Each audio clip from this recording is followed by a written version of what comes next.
Challenge accepted. I have a coffee in one hand and filming in the other with no microphone. But this is a leisure travel van, Unity 24 MBS. It's a 2025.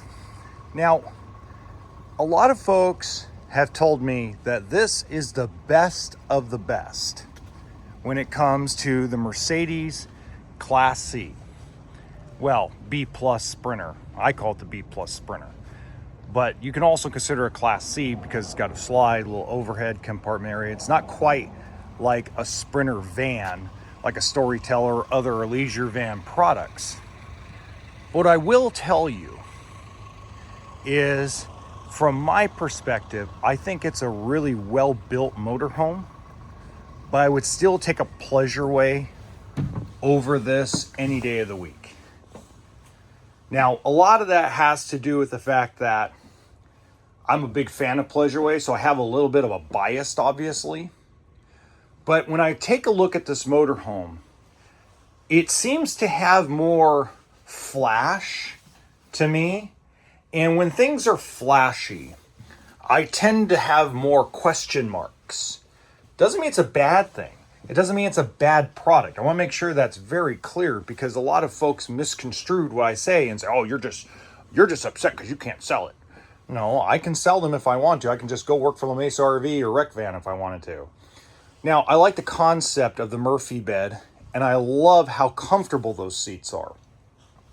I do like how the kitchen is set up very nicely for a small little kitchenette. And I like the fact that they made the bathroom bigger than the kitchenette. Here's the reason why.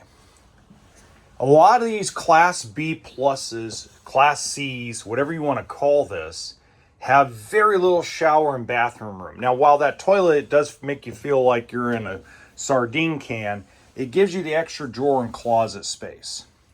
I also like the fact that they went to a 2-door refrigerator freezer combo, and they went to a convection microwave and ducted air conditioning. So you could tell there's ducts all throughout the coach. So going to that ducting instead of the traditional more RV ducting, I think is a good move. I also like the fact that they have the TV hidden. Something else I really think is awesome. I think it's awesome also that they have a leveling system on it. I don't think it's a necessary thing. You could have put an electric stabilizer system on a small motorhome like this and been fine. But again, just like fifth wheels, especially small ones, I'm not the biggest fan of auto level. But that doesn't mean that you can't enjoy it, right? Now, you saw the price at the beginning. Again, I'm going to do quick walkthroughs all show long because, I mean, there's not time to do deep dives.